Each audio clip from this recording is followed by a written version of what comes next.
Hello बच्चों, कैसे हैं आप लोग। उम्मीद कर रहा हूँ आप सब खैरियत से होंगे। तो बोर्ड एग्जाम आ गया है, बहुत सारे बच्चे होंगे जिसकी तैयारी नहीं होगी एकदम।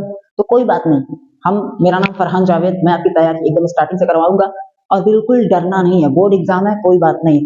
बोर्ड एग्जाम भी क्या है, समझ लीजिए कि अपने स्कूल का ही एग्जाम है। मैं आपकी तैयारी इतनी बेहतरीन और इतनी अच्छे से करा दूंगा कि आपको लगेगा ही नहीं कि ये बोर्ड एग्जाम है। आप लोग सोचेंगे कि ये होम एग्जाम ही है बस। ठीक, तो इसमें क्या होगा, देखिए अभी एग्जाम के लिए 1 महीना, लगभग 1 महीना से कम ही मानिए, उतना टाइम है। तो उतने टाइम में हम पूरी कोशिश करेंगे कि आपको सारी चीजें पढ़ा दें। और पूरा लेक्चर देखने के बाद, यानी ये जो लेक्चर होगा, ये बेसिकली सारी थ्योरीज बताई जाएंगी। इसके बाद आपको एक लेक्चर मिल जाएगा, उसमें क्या होगा, सारे क्वेश्चंस होंगे, एनसीईआरटी के आपके जितने क्वेश्चंस होंगे उसके सॉल्यूशन होंगे, उसको समझाया जाएगा कैसे हुआ है क्वेश्चंस। ठीक, तो कोशिश करके पूरी वीडियो देखिए और सारी चीज समझिए। तो देखिए ये जो चैप्टर है आपकी बुक का, चैप्टर नंबर 9 है। और फिजिक्स का देखेंगे तो ये पहला चैप्टर है, ठीक, जिसका नाम है प्रकाश का परावर्तन तथा अपवर्तन। और ये हिंदी मीडियम के लिए है, ठीक, यानी यूपी बोर्ड वालों के लिए। तो स्टार्ट करते हैं बिना किसी देर के, क्योंकि हमारे पास टाइम नहीं है। और हाँ, अगर वीडियो अच्छी लगे तो लाइक कर दीजिएगा, चैनल को सब्सक्राइब कर दीजिएगा, बेल आइकन को प्रेस कर दीजिएगा, क्योंकि अगली वीडियो हमारी कभी भी आ सकती है। हो सकता है इसका सॉल्यूशन मैं आज ही रात में अपलोड कर दूं। ठीक है, तो चलिए स्टार्ट करते हैं। चैप्टर का नाम है प्रकाश का परावर्तन तथा अपवर्तन। तो देखिए बेटा, सबसे पहले हमको समझना होगा प्रकाश क्या है। ठीक, परावर्तन अपवर्तन तो बाद में देखेंगे, पहले ये समझना होगा कि प्रकाश क्या है। तो देखिए, प्रकाश वो चीज है जिसकी वजह से, यानी जिसकी सहायता से हम वस्तुओं को देख पाते हैं। जैसे आपको ये मार्कर दिख रहा है, ठीक, मैं सारी लाइट ऑफ कर दूं तो मार्कर दिखेगा? नहीं दिखेगा। यानी मार्कर किसकी वजह से दिख रहा है? लाइट की वजह से दिख रहा है। यानी कोई चीज है जो मदद कर रही है, वो चीज क्या है? लाइट है। लाइट हमको इस चीज को देखने में मदद कर रही है। ठीक, तो यहाँ पे एक लाइन लिखी हुई दिख रही होगी आपको, प्रकाश एक ऊर्जा है जो वस्तुओं को देखने में हमारी मदद करता है। कैसे? आपका ये क्वेश्चन होगा, कैसे नहीं समझ में आया। आपके घर में पंखा होगा, ठीक, पंखा को एक ऊर्जा की जरूरत होती है। वो ऊर्जा उसको कहां से मिलती है? विद्युत से मिलती है। ठीक, आपकी बाइक है, बाइक को चलने के लिए एक ऊर्जा की जरूरत है। वो ऊर्जा उसको कहां से मिलती है? पेट्रोल से मिलती है। ऐसे ही बच्चों, एकदम ऐसे ही किसी भी चीज को देखने के लिए हमको एक ऊर्जा की जरूरत होगी। और वो ऊर्जा कहां से मिलेगी? प्रकाश से मिलेगी। ठीक, देखने के लिए एक ऊर्जा की जरूरत है। वो ऊर्जा क्या है? प्रकाश है। ठीक है, देखिए घर में पंखा चलता है, उसे एक ऊर्जा की जरूरत है, विद्युत से उसको ऊर्जा मिलती है। पेट्रोल क्या करता है? बाइक को ऊर्जा देता है, बाइक चलने लगती है। ऐसी प्रकाश, हम प्रकाश क्या है? एक ऊर्जा है। उस ऊर्जा की वजह से हम किसी भी वस्तु को देख पाते हैं।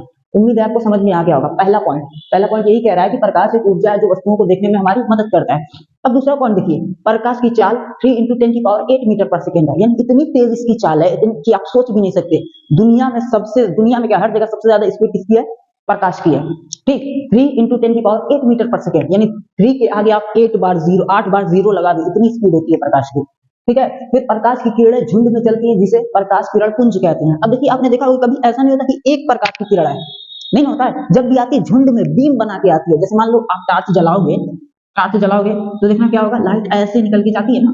ये एक लाइट नहीं होती, ये पूरा प्रकाश का झुंड होता है। ठीक, इसी झुंड को क्या बोलते हैं? प्रकाश किरण पुंज बोलते हैं। ठीक, देखो सब लाइट जा रही है ना, सारी बहुत सारी लाइट है, ये झुंड बना के चल रही है, इसी को बोलते हैं प्रकाश किरण पुंज। यहाँ पे देखिए, प्रकाश की किरणें झुंड में चलती हैं, जिसे प्रकाश किरण पुंज बोलते हैं। ये झुंड में चल रही है, इसी को क्या बोलेंगे? प्रकाश किरण पुंज बोलेंगे। ठीक, फिर आपका अगला पॉइंट क्या है? प्रकाश की किरणों को बाण, यानी तीर से प्रदर्शित करते हैं। अब देखिए, ये जो लाइट है ना, इसको ऐसे बाण से प्रदर्शित करेंगे। ठीक, ये बाण से, तीर से, प्रकाश की किरणों को तीर से प्रदर्शित करते हैं। और ये जो बाण का सिरा होता है, यानी तीर का जो सर होता है, वो क्या बताता है?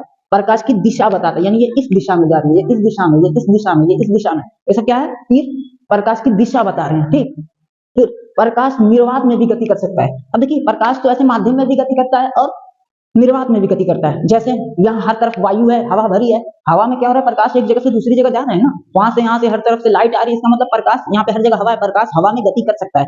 ऐसे प्रकाश जो है पानी में भी चल सकता है, कांच में भी चल सकता है। जैसे कि एग्जाम्पल ले रहा हूं मैं, ये क्या है? कांच का गिलास है। ठीक, कांच का गिलास है, इसमें देखिए क्या हो रहा है, बीच में पानी है। इधर से आप टॉर्च जब जलाएंगे तो टॉर्च की रोशनी इधर से जाती है और इधर से निकलती हुई भी आपको दिखाई देगी। ठीक, इसमें क्या हो रहा है, देखिए ये जो पार्ट है ये कांच है, ये पूरा कांच है। ठीक, यानी प्रकाश की जो किरणें हैं इस कांच से पार होकर यहाँ पे आई होंगी। अब यहाँ पे आने के बाद यहाँ पे पानी है, पानी में भी प्रकाश की किरणें चली गई हैं, फिर इधर से निकलती हुई दिखाई दे रही है। यानी कांच में से गई है प्रकाश की किरणें, फिर पानी में भी चल के गई है, फिर यहाँ से कांच में चल के गई है, उसके बाद बाहर निकली है। यानी हम कह सकते हैं कि प्रकाश की जो किरणें हैं वो कांच में भी चल सकती हैं, पानी में भी चल सकती हैं, वायु में भी चल सकती हैं। और अगर कोई माध्यम नहीं है तब भी वो चल सकती है। जैसे इसको निर्वात बोलते हैं। निर्वात निर्वात ऐसी जगह होती है जहां पे कुछ भी नहीं होता, हवा भी नहीं होती। ठीक, जैसे इसका एग्जाम्पल मैं समझा रहा हूँ। सूरज है, सूरज के चारों तरफ हमारी अर्थ जो है चक्कर लगाती है। ठीक, अब देखिए सूरज की किरणें यानी धूप सूरज से हमारी अर्थ तक आती है ना, और वो कैसे आती है? यहाँ क्या है? वायु भी नहीं है। सूरज और पृथ्वी के बीच में वायु भी नहीं है। ठीक, यहाँ पे क्या है? कुछ भी नहीं है, इसको निर्वात बोलते हैं। जहाँ पे कुछ भी नहीं होता उसको निर्वात बोलते हैं, यानी वहां वायु भी नहीं है, हवा भी नहीं है। अब देखिए यहाँ से यहाँ तक धूप चल के आ रही है, यानी निर्वात में चली होगी तभी तो आई होगी निर्वात से चल के। ठीक, तो इससे ये प्रूफ होता है कि जो प्रकाश की किरणें हैं वो निर्वात में भी चल सकती हैं। ठीक है बेटा, याद रहेगा इतना। अब प्रकाश की दो घटनाएं हैं। प्रकाश की दो घटनाएं होती हैं, एक होता है परावर्तन और अपवर्तन। दोनों इस चैप्टर में पढ़ना है। परावर्तन क्या होता है, अपवर्तन क्या होता है। परावर्तन का बेसिकली मतलब होता है बेटा टकरा के वापस आना। ठीक, और अपवर्तन का मतलब होता है किसी चीज में इंटर कर जाना। ठीक, जैसे एक यहाँ पे मैं दीवार बना रहा हूँ, ठीक है, कोई बॉल आप फेंको, बॉल इधर से फेंकोगे तो बॉल ऐसे उधर चली जाएगी, बॉल टकरा के इसी तरफ आ जाती है। ठीक है, तो इसको बोलेंगे परावर्तन। और अपवर्तन किसको बोलेंगे? मान लीजिए ये कोई मीडियम है, यहाँ पे आपका कांच है, गिलास है। ठीक, अब इधर से टार्च जलाओ, टार्च की रोशनी इधर से जाएगी और इधर से निकलती हुई भी दिखाई देगी। ठीक, तो इसको बोलेंगे अपवर्तन। जब प्रकाश की किरणें एक तरफ से दूसरी तरफ चली जाती हैं, यानी दूसरे माध्यम में इंटर कर जाती है, उसको बोलते हैं अपवर्तन। और यही टकरा के यहाँ से वापस आ जाए उसको परावर्तन बोलेंगे। ठीक, तो इस चैप्टर को परावर्तन के टॉपिक को अच्छे से समझ रहे हैं, इतना नोट कर लीजिए आप लोग।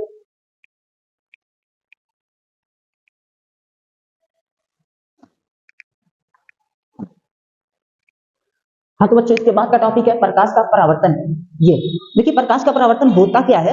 बेसिकली जब प्रकाश की किरणें टकरा के वापस लौटती हैं उसी को बोलते हैं प्रकाश का परावर्तन हो रहा है। ठीक, यानी कोई भी चीज हमको दिखती है तो वो कैसे दिखती है? वो प्रकाश के परावर्तन के कारण ही दिखती है। जैसे एक एग्जाम्पल मैं आपको समझा रहा हूँ। जैसे मान लीजिए एक रूम है, ठीक, इस रूम में बल्ब लगा है लेकिन अभी ऑफ है, एकदम रूम में अंधेरा है। यहाँ पे एक टेबल रखी है, ठीक है, टेबल रखी है, और यहाँ पे आप खड़े हैं तो आपको ये टेबल नहीं दिखेगी। क्यों? क्योंकि रूम में एकदम अंधेरा है, नहीं दिखेगी।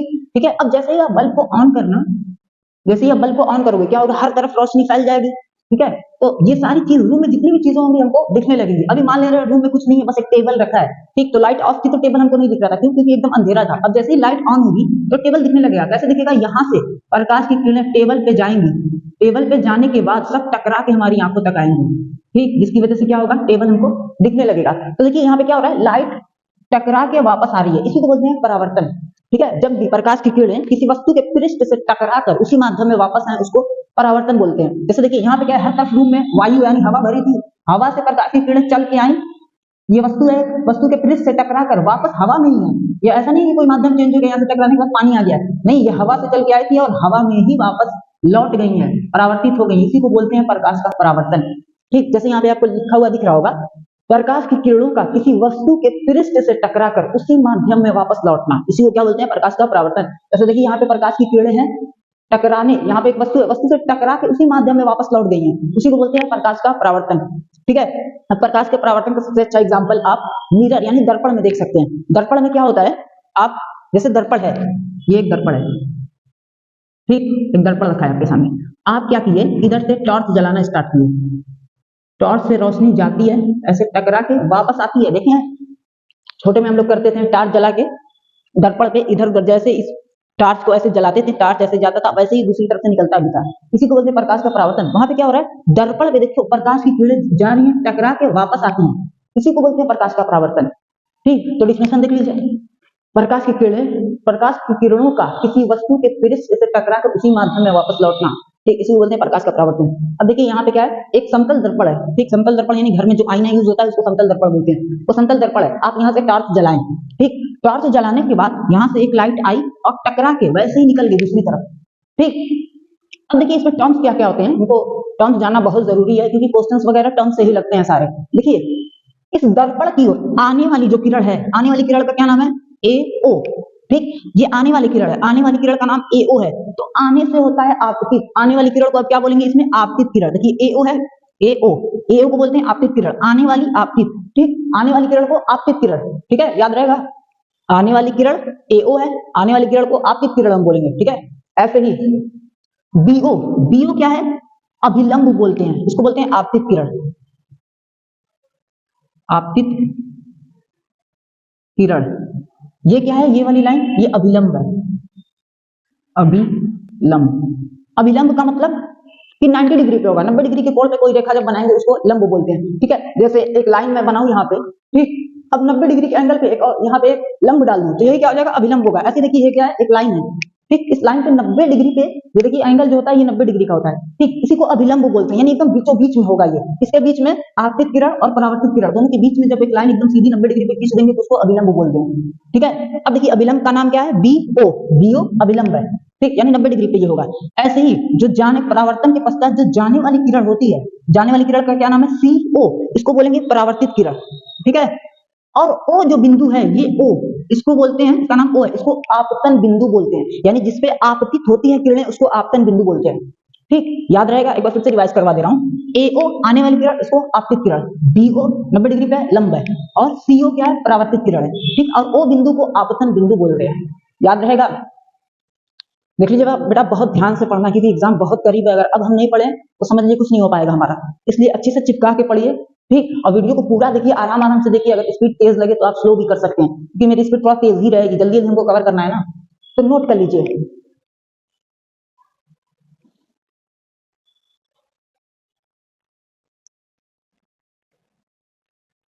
तो बेटा इसके बाद हमारा टॉपिक आएगा परावर्तन के नियम। देखिए बेटा, परावर्तन का जो नियम है इतना आसान है कि आप सोच भी नहीं सकते, यानी इस नियम से आसान दुनिया में कोई नियम नहीं है, ये मान के चलिए। ठीक है, तो इसमें सिर्फ 2 ही नियम होते हैं। पहला नियम, आपतन कोण और परावर्तन कोण दोनों बराबर होते हैं। ठीक, और आपकी किरण आपतन बिंदु पर खींचा गया अभिलंब तथा परावर्तित किरण तीनों एक ही तल में होते हैं। सबसे पहले तो हमको ये नहीं पता है कि आपतन कोण क्या होता है। पता है आपको आपतन कोण क्या होता है? देखिए आपतन कोण किसको बोलते हैं, आपतन कोण मैं यहाँ पे लिख दे रहा हूँ, आपतन कोण। बस ये याद रखिए, आपतित किरण,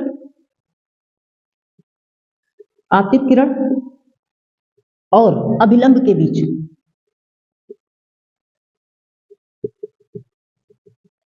देखिए आपतन कोण कहां बनता है, आपतित किरण और अभिलंब के बीच। अब आप खुद बताइए आपतन कोण क्या है। आपतित किरण ये है, अभिलंब ये है, तो इन्हीं के बीच में जो कोण बनेगा उसी को क्या बोलेंगे, आपतन कोण। यानी ये जो कोण है यही क्या है, आपतन कोण है। और आपतन कोण को किससे डिनोट करते हैं, किससे प्रदर्शित करते हैं, I से। यानी इस एंगल को मैं लिख सकता हूं ना, एंगल I। ठीक, कोण I, इसी को बोलते हैं आपतन कोण। और परावर्तन कोण क्या होता है, परावर्तन कोण ये किसके किसके बीच बनता है, परावर्तित किरण, किरण और अभिलंब के बीच लिख लीजिए, के बीच बना।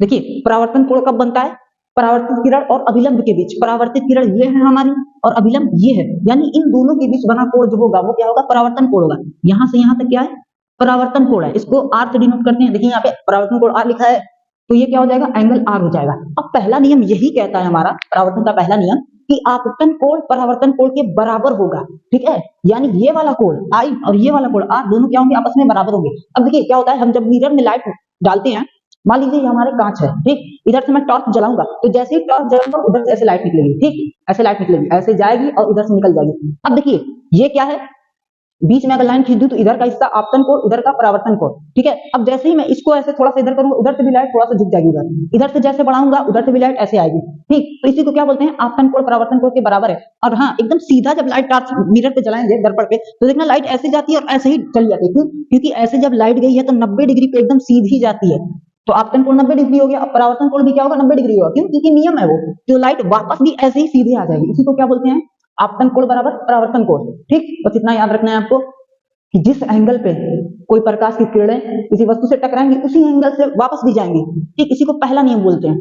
तो याद रहेगा, पहला नियम क्या है, आपतन कोण बराबर परावर्तन कोण। दूसरा नियम आपका क्या कह रहा है कि आपतित किरण, आपतित किरण यानी ये वाली किरण, आपतित किरण आने वाली किरण आपतन बिंदु पर अभिलंब, और ये अभिलंब, और अभिलंब कहाँ है, आपतन बिंदु पे है। ये अभिलंब तथा परावर्तित किरण, ये परावर्तित किरण तीनों एक ही तल में होंगे। देखिए एक ही तल में है ना, ऐसे लाइट आई यहीं से गई और यहीं पे अभिलंब, यानी जो तल है वो यहीं पे एक ही बिंदु है, एक तल है। ठीक, तीनों एक ही तल पे, इसी को क्या बोलेंगे, तीनों एक तल में है। ये क्या हो जाएगा, आपका दूसरा नियम हो जाएगा। आपतित किरण, आपतन बिंदु पर अभिलंब तथा परावर्तित किरण तीनों एक ही तल में होते हैं। ठीक, तो इस पे कुछ प्रैक्टिस करवा दे रहा हूँ। जैसे मान लीजिए पहले नियम की कुछ प्रैक्टिस करेंगे। यहाँ पे जो लाइट है वो कितने एंगल पे आई है, मान लो 30 डिग्री, 30 डिग्री पे आई है। ठीक, तो आपतन बिंदु क्या हो जाएगा, आपतन कोण क्या हो जाएगा, 30 डिग्री। तो उस नियम के अनुसार परावर्तन कोण भी क्या होगा, 30 डिग्री होगा। अगर मान लीजिए आपतन कोण 40 है तो परावर्तन भी 40 होगा। ठीक, याद रहेगा, यही है प्रकाश के परावर्तन का नियम। ठीक, तो नोट कर लीजिए बेटा आप लोग। और हाँ बेटा, क्वेश्चन आपको अगले लेक्चर में मिलेगा, उसको आपको हर हाल में देखना है, क्योंकि अगर आप क्वेश्चन सॉल्व नहीं करेंगे तो नहीं अच्छा मार्क्स ला पाएंगे एग्जाम में। ठीक है, तो सारे लेक्चर के बाद सबसे पहले आप चैनल को सब्सक्राइब कर लीजिएगा, बेल आइकन को प्रेस कर लीजिएगा, हो सकता है आज रात में ही वीडियो अपलोड हो जाए क्वेश्चन की। ठीक है, उसमें क्या होगा, क्वेश्चन आपको प्रैक्टिस करवाऊंगा मैं, सबका सोल्यूशन भी दूंगा और ट्रिक भी बताऊंगा कि कैसे कैसे सॉल्व करना है। तो ये नोट कर लीजिए, आगे टॉपिक की ओर बढ़ते हैं।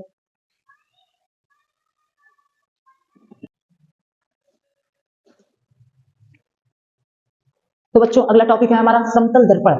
तो बेटा समतल दर्पण क्या होता है ये पहले जान लीजिए। जैसे जो दर्पण यानी जो शीशा आईना हम घर पे देखते हैं ना, फेस देखने के लिए यूज करते हैं, उसी को बोलते हैं दर्पण। ठीक है, वो एकदम समतल होता है, चिकना होता है, और उसमें बनावट कैसी होती है, उसकी दूसरी तरफ आप जब देखेंगे, जैसे ये समतल दर्पण इधर से मुझको फेस दिख रहा है मेरा, तो इधर पॉलिश होती है, कलई जिसको बोलते हैं, लेप लगाया जाता है सिल्वर का। तो वो क्या करता है, लेप इधर से प्रकाश की किरणें जो जाती हैं, ठीक, उसको उस पार नहीं जाने देता, उसको वापस से परावर्तित कर देता है इसी साइड, उसी को बोलते हैं दर्पण। किसी भी कांच में जब दूसरी तरफ हम पॉलिश लगा दें सिल्वर की, तो वो क्या बन जाता है, दर्पण हो जाता है, यानी वो अपने ओर आने वाली प्रकाश की किरणों को परावर्तित कर देगा। ठीक है, जैसे देखिए यहाँ पे मैं एग्जांपल समझा रहा हूँ, दर्पण की प्रॉपर्टी समझते हैं, कौन कौन से गुण होते हैं दर्पण के। जैसे देखिए यहाँ पे एक समतल दर्पण रखा है, ठीक है, यहाँ पे लिख दे रहा हूँ समतल दर्पण, समतल दर्पण। ठीक, अब इस समतल दर्पण के सामने एक लड़का खड़ा है यहाँ पे, ठीक, तो उस दर्पण के सामने लगेगा कि दर्पण के अंदर भी मेरी एक इमेज दिख रही है उसको। ठीक, यहाँ पे जो लड़का खड़ा है उसको क्या करेगा, दर्पण के अंदर भी वैसा ही एकदम सेम इंसान दिखेगा।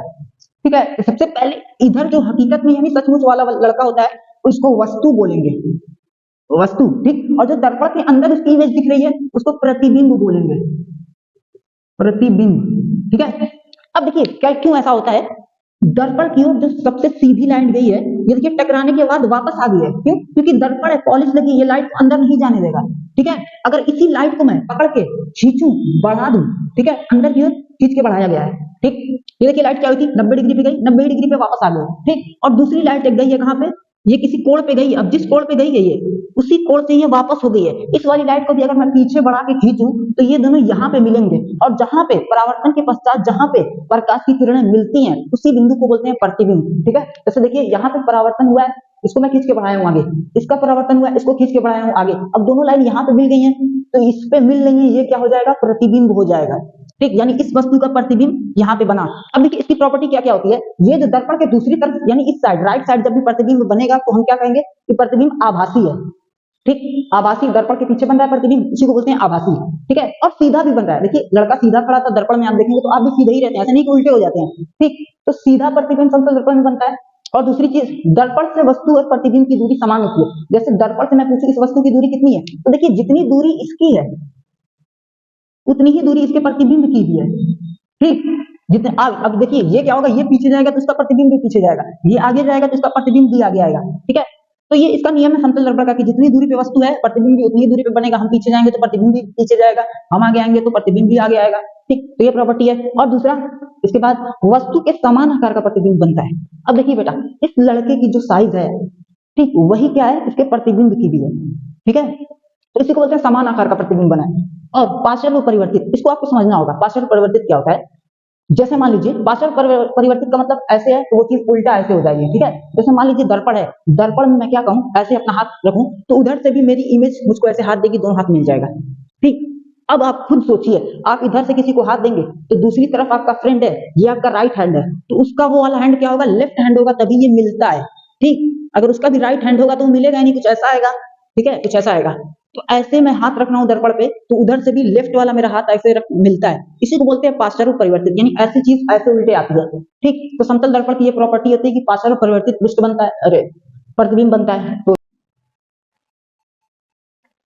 देखिए बेटा वस्तु किसको बोलते हैं और प्रतिबिंब किसको बोलते हैं, इस फिगर से हम बहुत अच्छे से डिफिनेशन को समझ सकते हैं। जैसे देखिए वस्तु क्या है, जहां से प्रकाश की किरणें आपतित होती हैं यानी आती हैं। ठीक है, जैसे यहाँ पे ये वस्तु है, क्यों वस्तु है, क्योंकि यहीं से प्रकाश की किरणें आई हैं। ठीक, तो जहां से प्रकाश की किरणें आती हैं वो चीज हमारे लिए वस्तु हो जाती है। ठीक, जहां से प्रकाश की किरणें आती हैं आपतित होती हैं उसको वस्तु बोलते हैं। और प्रतिबिंब किसको बोलते हैं, परावर्तन के पश्चात जब प्रकाश की किरणें जिस बिंदु पे मिलती हैं या मिलती हुई प्रतीत होती हैं तो उसको क्या बोलेंगे, प्रतिबिंब बोलेंगे। जैसे देखिए यहाँ पे इस वाली लाइट का परावर्तन हो गया, इसको हम आगे बढ़ाए हैं, यहाँ पे इस वाली लाइट का परावर्तन हो, इसको भी हम पीछे खींचे, तो यहाँ पे जो है क्या है, लाइट जो है हकीकत में नहीं मिल रही है। ठीक, हकीकत में नहीं मिल रही, हम जबरदस्ती इसको पीछे की तरफ बढ़ाए हैं। ठीक, हकीकत में देखो ये नहीं मिल रही है, इधर चली गई, ये इधर चली गई, तो इधर तो कहीं नहीं मिलेंगे, पीछे की साइड कहीं मिलेंगी, इसको हम पीछे खींच के बढ़ा दिए, तो जब भी ऐसा प्रतिबिंब बनेगा जो दर्पण के पीछे बने, यानी डॉट डॉट लाइन करके हमको दिखाना पड़े, तो उसको क्या बोलेंगे? आभासी प्रतिबिंब है। ठीक, तो मिलती हुई प्रतीत होती हैं या हकीकत में मिलेंगी। हो सकता है इधर ये दोनों सच में एक दूसरे को काट दें। ठीक, तो उस कंडीशन में क्या होगा? वो होगा वास्तविक प्रतिबिंब। अब जब मिलती हुई प्रतीत होंगी उसको आभासी प्रतिबिंब बोलेंगे। देखिए प्रतिबिंब की डिफिनेशन है, परावर्तन के पश्चात किरणें जिस बिंदु पर मिलती हैं या मिलती हुई प्रतीत होती हैं उसको प्रतिबिंब बोलते हैं। देखो यहाँ पे ये लाइट क्या है? मिलती हुई प्रतीत हो रही है यहाँ पे, तो यहाँ पे ये प्रतिबिंब हो जाएगा। ठीक, नोट कर लीजिए।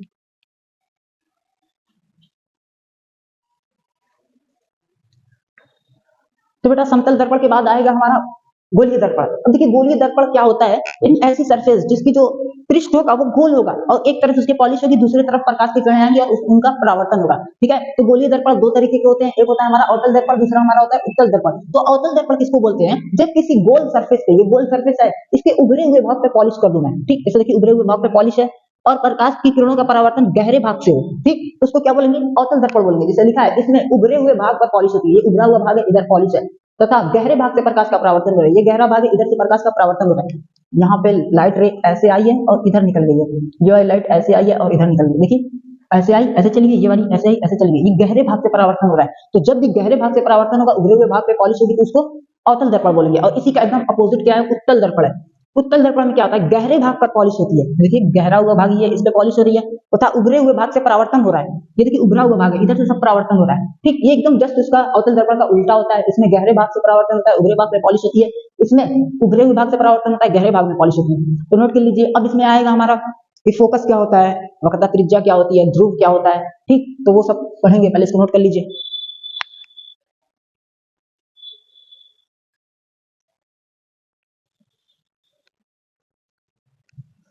तो बच्चों यहाँ गोलीय दर्पण से संबंधित कुछ परिभाषाएं हैं, उसको देख लीजिए और अच्छे से समझ लीजिए। ठीक है, और बेटा मैं बार बार आपसे कह रहा हूँ कि बहुत ही ध्यान से हमको पढ़ना होगा, क्योंकि हमारे पास टाइम एकदम नहीं है। तो अच्छी से, अगर स्पीड तेज लगे तो आप स्लो करके देख सकते हैं, चीजों को अच्छी अच्छी से नोट्स बनाइए, नोट करके उसको एक बार फिर से घर पे आप रिवाइज करिएगा। ठीक है, बहुत अच्छे से पढ़ना होगा। तो पहली चीज है हमारी वक्रता त्रिज्या, क्या इसको बोलते हैं? तो इसमें लिखा है गोलीय दर्पण जिस खोखले गोले का भाग होता है उसकी त्रिज्या को दर्पण की वक्रता त्रिज्या कहते हैं। नहीं समझ में आया? चलिए देखिए, देखिए मान लीजिए हमारे पास ये गोला है, ठीक, ये एक गोला है। ठीक है, अब इस गोले को मैं काट दिया हूं, यहां से जब काटूंगा तो ये वाली चीज हमको मिल जाएगी। यही क्या है? हमारा अवतल दर्पण है। ठीक, यही क्या है? अभी तो ये सिर्फ गोलीय दर्पण है। अगर मैं उभरे हुए भाग पे पॉलिश कर दूं, इधर से परावर्तन होगा तो वो अवतल दर्पण हो जाएगा, और इधर पॉलिश कर दी, उभरे हुए भाग से परावर्तन हो जाएगा तो वो उत्तल दर्पण हो जाएगा। तो देखिए ये गोला, इस गोले की कुछ त्रिज्या रही होगी। ठीक, यहीं से त्रिज्या लेकिन ये पूरा गोला बना होगा। ठीक है, तो जो इस गोले की त्रिज्या है वही क्या होगी? इस दर्पण की भी वक्रता त्रिज्या होगी। ठीक, तो यही लिखा है गोलीय दर्पण जिस खोखले गोले का भाग होता है। अब ये गोलीय दर्पण है, ये इस वाले खोखले गोले का भाग है। ठीक, उसकी त्रिज्या को, अब इस गोले की त्रिज्या क्या है? ये है, इसी त्रिज्या को दर्पण की वक्रता त्रिज्या बोलेंगे। यानी यही जो है गोले की जो त्रिज्या होगी वही दर्पण की वक्रता त्रिज्या होगी। इसको सी से डिनोट करते हैं। ठीक, अब देखिए क्या है, ध्रुव किसको बोलते हैं? दर्पण के मध्य बिंदु को ध्रुव बोलते हैं। अब ये लाइन हटा दे रहा हूं मैं। ठीक, ये हमारा दर्पण मिल गया है। ठीक, इधर पॉलिश लगा के अवतल दर्पण बना देना है। ध्रुव किसको बोलते हैं? दर्पण के मध्य बिंदु को ध्रुव बोलते हैं। जैसे ये पूरा दर्पण, इसका एकदम बीचों बीच पॉइंट यही है, इसको क्या बोलेंगे? ध्रुव। ध्रुव को पी से डिनोट करते हैं। ठीक, तीसरा मुख्य अक्ष किसको बोलते हैं? ध्रुव तथा वक्रता। ध्रुव तथा वक्रता मुख्य फोकस से मिला, वक्रता केंद्र, ये ऐसे कर लीजिए, इसको हटा दीजिए। हाँ, ध्रुव तथा मुख्य फोकस को मिलाने वाली रेखा को मुख्य अक्ष बोलते हैं। अब देखिए फोकस क्या होता है, पहले फोकस समझते हैं। मुख्य फोकस क्या होता है? वक्रता केंद्र तथा ध्रुव के बीच का मध्य बिंदु। अब वक्रता केंद्र क्या है? ये सी है। सी क्या है? वक्रता केंद्र है। ठीक, और ध्रुव क्या है? पी है। सी और पी के मध्य बिंदु में, यानी एकदम बीचों बीच जो पॉइंट होगा ये, इसको क्या बोलेंगे? मुख्य फोकस एफ बोलेंगे। ठीक, समझ में आ गया? ये सी है यानी वक्रता त्रिज्या है, ये एफ क्या है? फोकस है, और ये पी क्या है? ध्रुव है। अब देखिए मुख्य अक्ष क्या होगा? ध्रुव तथा मुख्य फोकस को मिलाने वाली रेखा मुख्य अक्ष। ध्रुव ये है, ये फोकस है, इन्हीं को मिला के जब हम एक ऐसे रेखा खींचेंगे तो इसी को बोलेंगे मुख्य अक्ष। ये पूरी रेखा क्या हो जाएगी? मुख्य अक्ष। ठीक, ये अवतल दर्पण में, उत्तल दर्पण में भी सारी डिफिनेशन यही सेम रहेगी, तो इसको आप लोग अच्छे से नोट कर लीजिए। अगला टॉपिक आएगा हमारा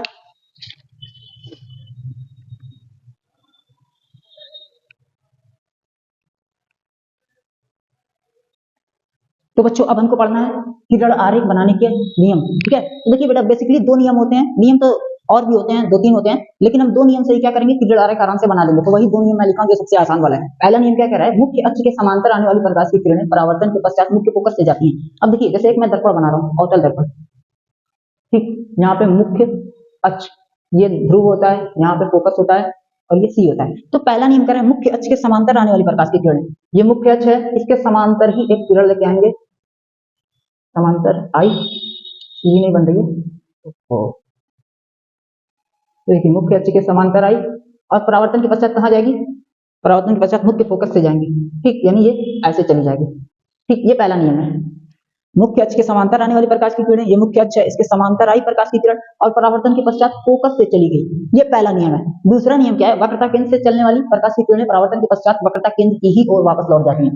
जैसे देखिए एक और दर्पण मैं बना रहा हूँ, ये हमारा पी है, ठीक, ये एफ है, ये सी है। अब मान लीजिए यहाँ पे मैं एक वस्तु रखा हूँ, तो ये नियम कह रहा है अगर वक्रता केंद्र से प्रकाश की किरण आएगी, ठीक, तो परावर्तन के पश्चात वापस उसी रास्ते पे मुड़ जाएगी, यानी ये वापस से इधर ही आ जाएंगे। ये दूसरा नियम है। इन्हीं दोनों नियम को बेटा आप लोग अच्छे से देख लीजिए, नोट कर लीजिए, क्योंकि इन्हीं दोनों नियम से सारे रे डायग्राम बनेंगे। अगर आपको ये नहीं समझ में आएगा तो आप रे डायग्राम बना ही नहीं पाएंगे। तो इसको बढ़िया से देख लीजिए क्या हो रहा है। पहला नियम समांतर आएगी, फोकस से जाएगी, दूसरा वक्रता केंद्र से आएगी और उसी रास्ते पे वापस लौट जाएगी, ठीक। अब सारे रे डायग्राम हम बना के देखेंगे। हाँ तो बेटा अब हमको रे डायग्राम बनाना सीखना है। तो यहाँ पे 2 कंडीशन दिखी है, पहले इन दोनों को बनाते हैं। ये अवतल दर्पण का है, ठीक है, उत्तल दर्पण का भी बनाएंगे इसके बाद, पहले अवतल दर्पण का बनाते हैं। 2 कंडीशन यहाँ पे लिखा हूँ, पहला कंडीशन है अनंत पर, दूसरी सी से दूर यानी वक्रता केंद्र से दूर। तो पहला इसका रे डायग्राम देखिए कैसे बनेगा। आपको गोलाकार से रख के ऐसे एक दर्पण बना लेना है, गोलाकार की तीर यहाँ पर रख के ऐसे एक दर्पण बनाना है। तो यहाँ पे मैं एक अवतल दर्पण बना लिया, ठीक, पीछे पॉलिश कर दीजिए। अब ये जो जहां से आपने गोला बनाया है ये क्या हो जाएगा, सी हो जाएगा, वक्रता केंद्र, और ये इसको नाप लीजिएगा और जो बीच की होगी एकदम उसको पी, ठीक। फिर इन दोनों लाइन को हम क्या करेंगे, मिला देंगे, ये मुख्य अक्ष हो जाएगी, ठीक है, और इनके एकदम बीचों बीच में फोकस होता है, ठीक। तो पहली कंडीशन क्या है, वस्तु को अनंत पर रख रहे हैं, अनंत यानी बहुत दूर कहीं पे अनंत होगा, वहां से लाइट आएगी, प्रकाश की किरणें आई, मुख्य अक्ष के समांतर आएंगी और कहां से जाएंगी, फोकस से होके चली जाएंगी। नियम याद है ना, फोकस से चली गई, ठीक, ये फोकस से चली गई, समांतर आई, फोकस से चली गई। ऐसी दूसरी भी मुख्य अक्ष के समांतर आएगी और फोकस से ही चली जाएगी, ठीक। तो यहाँ पे देखिए ये दोनों लाइन कहाँ पे कट, इसी बिंदु पे कटती हैं, यानी प्रतिबिंब कहाँ बनेगा, फोकस पे ही बनेगा। जब वस्तु अनंत पर होगी तो प्रतिबिंब कहाँ बनेगा, फोकस पे बनेगा, मुख्य फोकस पे, ठीक है। और इसकी प्रकृति लिखेंगे कैसे, यानी इसका नेचर कैसा है, प्रतिबिंब जो है, प्रतिबिंब बिंदु आकार का बनेगा, बिंदु आकार का, ठीक। दूसरा, जब भी दर्पण के इस साइड बने प्रतिबिंब तो क्या बोलेंगे, वास्तविक, इस साइड बनेगा तो वास्तविक और इधर बनेगा तो आभासी। अब देखिए दर्पण के इस साइड बना है प्रतिबिंब यहाँ पे, तो ये क्या है, हम लिखेंगे इसको वास्तविक प्रतिबिंब है, वास्तविक, ठीक। दर्पण के इस साइड है तो वास्तविक और बिंदु आकार का एकदम पॉइंट साइज का है, ठीक है। तो ये कंडीशन होगी, अगर वस्तु अनंत पर होगी तो प्रकाश की किरणें आएंगी और परावर्तन के पश्चात फोकस से जाएंगी, यही फोकस पे कट करेंगे तो प्रतिबिंब इसका फोकस पे बनेगा। अब देखिए दूसरी कंडीशन क्या है, ऐसे ही आपको क्या करना है, गोला प्रकार से रख के एक बना लेना है दर्पण, ठीक, पीछे पॉलिश कर देंगे तो ये क्या होगा, अवतल दर्पण हो जाएगा, ठीक। यहाँ पे लाइन, ये पोल होता है, ये सी और बीच में एफ। अब देखिए दूसरी कंडीशन क्या है, सी से दूर, ये सी है, सी से दूर हम वस्तु को रखेंगे यानी यहाँ पे, ठीक। 2 कंडीशन बताया था, समांतर आएंगे तो फोकस से जाएंगे, सी से आएंगे तो सी पे ही वापस चली जाएंगे। तो पहली कंडीशन देखिए क्या हो रहा है, मुख्य अक्ष के समांतर आएगी और फोकस से चली जाएगी लाइट, ठीक, ये कंडीशन हो गई। दूसरे में मैं दूसरा वाला रूल यूज करूंगा, सी से आएंगी लाइट और सी पे ही वापस चली जाएगी। देखिए दोनों लाइट यहाँ पे कट की तो यहाँ पे क्या होगा, प्रतिबिंब बन जाएगा, ठीक। प्रतिबिंब अगर ए बी है तो इधर क्या होगा, ए डैश बी डैश बना प्रतिबिंब, ठीक है। अब इसके नेचर की बात करें, इसकी प्रकृति के बारे में, तो सबसे पहले जो प्रतिबिंब बना है इस साइड है तो क्या है, वास्तविक है, वास्तविक, ठीक। दूसरी ये देखिए वस्तु इतनी बड़ी हम लिए थे, प्रतिबिंब उससे छोटा बना है तो वस्तु से छोटा प्रतिबिंब, वस्तु से छोटा बनेगा, ठीक। तीसरा क्या लिख सकते हैं, देखिए वस्तु सीधी थी, प्रतिबिंब उल्टा बन गया, उल्टा प्रतिबिंब, ठीक। और कुछ लिख सकते हैं, वास्तविक हो गया, वस्तु से छोटा हो गया, उल्टा हो गया, बस ये 3 रहने देते हैं, ठीक। अब आते हैं अगली कंडीशन पे। अब देखिए धीरे धीरे वस्तु को आगे बढ़ाएंगे, यहाँ पे सी से दूर था, अब सी पे लेके जाएंगे, फिर सी और एफ के बीच में लेके जाएंगे, फिर एफ पे, फिर यहाँ पी और एफ के बीच में। तो दूसरी कंडीशन में कहाँ बना रहा हूँ, कहाँ पे है, पहली सी पे, दूसरी सी तथा एफ के बीच में। तो पहली कंडीशन देखते हैं, देखो जब वस्तु सी है, सी पे वस्तु है, एक किरण आई समांतर, मुख्य अक्ष के समांतर आई और कहां से, फोकस से चली गई, ठीक। दूसरी वस्तु फोकस से आई, समांतर ही चली गई, ठीक। एक चीज याद कर लीजिए, जब मुख्य अक्ष के समांतर आएगी तो फोकस से जाएगी, इसी का उल्टा फोकस से आएगी तो समांतर चली जाएगी। यहाँ पे देखिए मुख्य अक्ष के समांतर आई थी, फोकस से चली गई, ये वाली रे कहां से आई है, फोकस से आई है और समांतर चली गई है, ठीक। तो यहाँ पे दोनों कटे, यहाँ पे प्रतिबिंब इसका बन गया, ठीक है। अब इसकी प्रकृति लिखेंगे तो कैसे लिखेंगे, ये भी पहली चीज दर्पण के इस साइड है तो वास्तविक, वास्तविक, वास्तविक। दूसरा वस्तु के समान आकार का, देखिए इतनी बड़ी वस्तु, प्रतिबिंब भी उतना ही बड़ा, वस्तु के समान आकार का, वस्तु के समान आकार का। लेकिन वस्तु देखिए सीधी है, प्रतिबिंब उल्टा बना है, तो एक और पॉइंट यहाँ पे लिख लीजिए, उल्टा बनता है प्रतिबिंब, ठीक। इसके बाद अगली कंडीशन क्या है, चौथा, सी और एफ के बीच में, ठीक है। देखिए ये सी है, ये एफ है, वस्तु को सी और एफ के बीच में रखें, ठीक। नियम लगाइए, पहली क्या आई, समांतर आई, समांतर आने के बाद क्या होगी, फोकस से ये चली जाएगी, ठीक। दूसरी क्या होगी, सी से जाएगी, देखिए सी से गई और सी से ही वापस चली आई, तो ये यहाँ पे कट की, तो प्रतिबिंब यहाँ पे हमारा बन जाएगा, ठीक, क्योंकि यहाँ पे कट की है। अब देखिए इसको क्या लिखेंगे हम, पहली कंडीशन इसमें, इसी साइड बना है प्रतिबिंब तो वास्तविक। दूसरा वास्तविक उल्टा, दूसरा देखिए क्या है, प्रतिबिंब इतना बड़ा, वस्तु इतनी बड़ी है, प्रतिबिंब इतना बड़ा बना, यानी वस्तु से बड़े आकार का, वस्तु से बड़ा प्रतिबिंब बनेगा, ठीक। तीसरी पॉइंट, वस्तु सीधी है, प्रतिबिंब उल्टा बना है, उल्टा बनेगा, ठीक। इसको नोट कर लीजिए। इसके बाद अगला,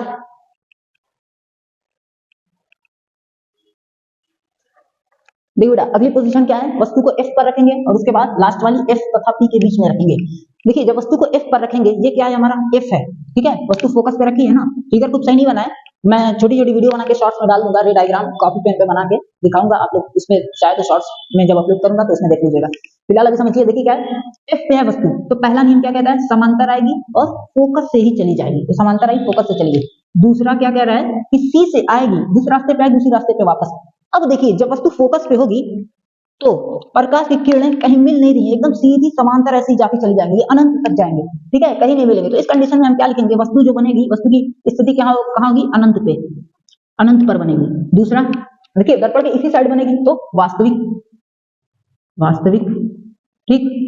और देखिए इधर जब बनेगी तो वस्तु से बड़ी साइज की बनेगी, वस्तु से बड़ी आकार का बनेगा, ठीक, प्रतिबिंब। हाँ बस, अब इसमें आइए, F तथा P के बीच में जब वस्तु को रखेंगे, देखिए यहाँ पे हमारा फोकस है, यहाँ पे P है, ये दोनों के बीच में वस्तु रखी है यहाँ पे, ठीक है। पहला कंडीशन वही है, समांतर आएगी, ये समांतर आएगी मुख्य अक्ष से और फोकस से होकर चली जाएगी, ठीक। दूसरी C से आएंगी लाइट और C से ही वापस चली जाएंगे। अब देखिए ये इस साइड नहीं मिल रहे और आगे जाएंगे तो ये बढ़ती चली जाएंगी, दूरी इनकी बढ़ती चली जाएगी। लेकिन मैं इसको अगर खींच के दर्पण के पीछे बढ़ाऊं तो यहाँ पे ये एक दूसरे को काट के ऐसे निकल जाएंगे, तो यहाँ पे कटेगा तो ये बिंदु जहाँ कटता है वो क्या होता है, प्रतिबिंब होता है, यहाँ कटा तो ये प्रतिबिंब हो जाएगा, यहाँ पे प्रतिबिंब बनेगा। तो इसकी अगर नेचर इसका लिखेंगे, प्रकृति तो कैसी होगी, देखिए सबसे पहले दर्पण के उस साइड है तो यहाँ पे क्या हुआ, आभासी बना, ठीक। दूसरी कंडीशन क्या है, वस्तु हमारी इतनी बड़ी है, प्रतिबिंब इतना बड़ा बना है, यानी वस्तु से बड़े आकार का, बड़े आकार का बनेगा, ठीक। तीसरी कंडीशन क्या है, हाँ सीधा बनेगा, सीधा। देखिए वस्तु सीधी थी, प्रतिबिंब भी सीधा बना है, तो ये कंडीशन होती है। अब इसको बेटा आप लोग अच्छी से घर पे कॉपी पेन लेके प्रकार वगैरह स्केल से सब अच्छी से बनाएंगे तभी बनेगा, मैं वो आपको बना के दिखा दूंगा, शॉर्ट्स में डाल दूंगा, आप लोग देख लीजिएगा। तो यहाँ तक था दर्पण के द्वारा, अवतल दर्पण द्वारा प्रतिबिंब का बनना। अब उत्तल दर्पण का पढ़ेंगे। उत्तल दर्पण में दो ही कंडीशन होती है, वो भी एकदम आसान है, उसको भी अभी मैं बता दे रहा हूँ, पहले इसको नोट कर लीजिए आप लोग।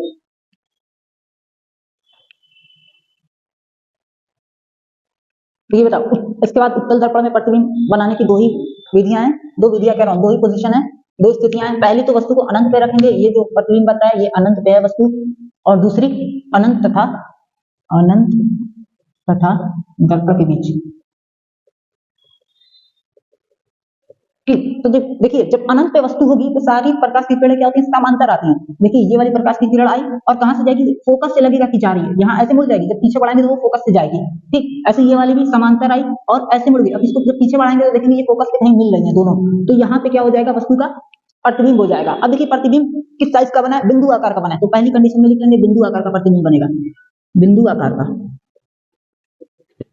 अब बेटा देखिए दर्पण के उस तरफ का प्रतिबिंब बना है, उस तरफ क्या होता है, आभासी होता है, आभासी, ठीक। तो इसमें बस दो ही कंडीशन लिख लीजिएगा।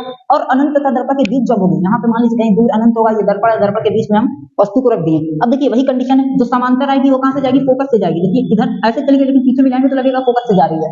ठीक, दूसरी कंडीशन क्या होगी, वक्रता केंद्र की ओर आने वाली, ये वक्रता केंद्र इधर आ रही है ना, परावर्तन के पश्चात इधर ही चली जाएगी, लेकिन इसको मिलाएंगे तो देखेंगे ये वक्रता केंद्र कहीं मिल रही है। अब दोनों लाइनें ये यहाँ पे कट कर रही हैं, तो जहां पे कट करेंगी वो प्रतिबिंब हो जाता है। ठीक, इसकी प्रॉपर्टी में हम कैसे लिख सकते हैं, देखिए वस्तु तो उस साइड बना है, सबसे पहला होगा आभासी।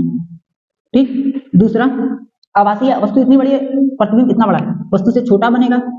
ठीक, और वस्तु सीधी है, प्रतिबिंब भी सीधा है, सीधा बनेगा। ठीक, यहाँ पे आपका रे डायग्राम खत्म हो गया है बेटा, एकदम डिस्टर्ब नहीं होना है किसी भी चीज से, आराम से मेहनत करके अच्छी से चीजों को समझना है। ठीक है, अब इसके बाद दो ही चीज बची है, फार्मूला, ठीक है, सूत्र, अवतल दर्पण उत्तल दर्पण जो भी है, तो उसका क्वेश्चन जो होगा एक सूत्र से लगता है, वही दोनों सूत्र पढ़ना है, फिर परावर्तन पूरा खत्म हो जाएगा, फिर अपवर्तन जाएंगे।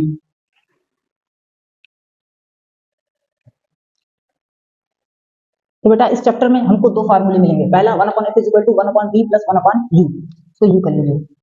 ठीक, अब इसमें f क्या है, f फोकस दूरी को बोलते हैं, v प्रतिबिंब की दूरी है, और u वस्तु की दूरी। अब दूरी कहां से नापेंगे, हमेशा दर्पण से नापेंगे, अभी इसको बताऊंगा, पहले इधर देख लीजिए। और दूसरा आवर्धन का सूत्र बोले, इसको m को बोलते हैं आवर्धन, आवर्धन या रेखीय आवर्धन। अब आवर्धन किसको बोलते हैं, प्रतिबिंब के आकार और वस्तु के आकार के अनुपात को हम क्या बोलेंगे, रेखीय आवर्धन बोलेंगे। अगर एग्जाम में आ गया रेखीय आवर्धन किसे कहते हैं, तो लिख दीजिएगा कि प्रतिबिंब के आकार और वस्तु के आकार के अनुपात को रेखीय आवर्धन m बोलते हैं। ठीक, इसका फार्मूला होता है, प्रतिबिंब के आकार को डिनोट करते हैं I से, m = I, वस्तु के आकार को डिनोट करते हैं O से, तो फार्मूला हमारा हो जाएगा m = I/O। या किसी को हम एक और फार्मूला लिखते हैं, m = -v/u। अब v क्या है, यहाँ पे लिखा है प्रतिबिंब की दूरी, u वस्तु की दूरी। ठीक, तो ये रेखीय आवर्धन का फार्मूला है। अभी बस देख लीजिए, फिर क्वेश्चन जब मैं बताऊंगा तो सारी चीजें आसानी से समझ में आएंगी कि होता क्या है, कैसे लगता है। और इधर आइए, अब चिन्ह परिपाटी का समझ लेते हैं। जैसे ये दर्पण है, ठीक, ये C है, ये F है। एक चीज याद रखिएगा बेटा, वस्तु हमेशा दर्पण के इस साइड रखी रहेगी, इस साइड जितनी भी दूरियां होती हैं उसको निगेटिव लेते हैं, यानी माइनस में लेते हैं, और उस साइड जितनी भी दूरियां होंगी उसको पॉजिटिव लेंगे। ठीक, वस्तु हमेशा इस साइड रखेंगे तो वस्तु हमेशा क्या होगी, निगेटिव होगी। ठीक, वस्तु की दूरी मान लो 5 मीटर दूर रखा है दर्पण से, तो -5 लेंगे, मान लो 10 मीटर दूर रखी है वस्तु, तो -10 लेंगे। ठीक है, और अवतल दर्पण में, ये अवतल दर्पण इधर पॉलिश कर दिए। ठीक, तो क्या हो गया, अवतल दर्पण हो गया। अवतल दर्पण में देखिए फोकस दूरी इधर है, यानी दर्पण की इस तरफ है, यानी फोकस दूरी इसमें क्या होगी, निगेटिव होगी, इस साइड है तो निगेटिव। ठीक, और प्रतिबिंब अगर नीचे बना, प्रतिबिंब, ठीक, प्रतिबिंब अगर नीचे बनता है तो इसको भी निगेटिव लेते हैं। ठीक है, प्रतिबिंब ऊपर बनता है तो इसको पॉजिटिव लेते हैं। तो हाँ, इसमें इतना याद रखिए। अब जैसे उत्तल दर्पण में क्या करेंगे, इधर बना रहा हूं, उसका उत्तल दर्पण है हमारा। ठीक, उत्तल दर्पण में देखिए फोकस कहाँ होता है, इधर होता है। जब भी उत्तल दर्पण में फोकस लेंगे तो इस साइड की दूरी पॉजिटिव लेते हैं, एफ यहाँ पे क्या हो जाएगा, पॉजिटिव हो जाएगा। ठीक है, वस्तु हमेशा इधर रहती है, तो इसमें वस्तु तो सेम ही है, वस्तु यानी यू, यू को हमेशा निगेटिव लेंगे। ठीक, याद रहेगा इतना। और ये वाला वस्तु अगर ऐसे सीधी बनेगी तो पॉजिटिव लेंगे, यानी इमेज की साइज, प्रतिबिंब अगर सीधा बनेगा तो पॉजिटिव लेंगे, उल्टा बनेगा तो निगेटिव लेंगे, बस इतना याद रखिए। ठीक, तो यहाँ बेटा आपका परावर्तन का पूरा टॉपिक खत्म हो गया है, अब सिर्फ अपवर्तन पढ़ना है। तो अच्छे से आप लोग सारी चीज उम्मीद है कि नोट कर लिए होंगे। और बेटा अगर चैनल सब्सक्राइब नहीं किया तो सब्सक्राइब करके बेल आइकन को प्रेस कर लीजिए, क्योंकि जो अपवर्तन की वीडियो है वो 3-4 घंटे बाद मैं अपलोड करूंगा, फिर सारे क्वेश्चंस के बाद अपलोड कर दूंगा। तो नोटिफिकेशन आपके पास जाना बहुत जरूरी है, क्योंकि आपको अच्छे से तैयारी करना है। और अगर आप सारी चीज अच्छे से समझ के पढ़ लिए होंगे तो 90% नंबर तो आपके आ ही जाएंगे। ठीक।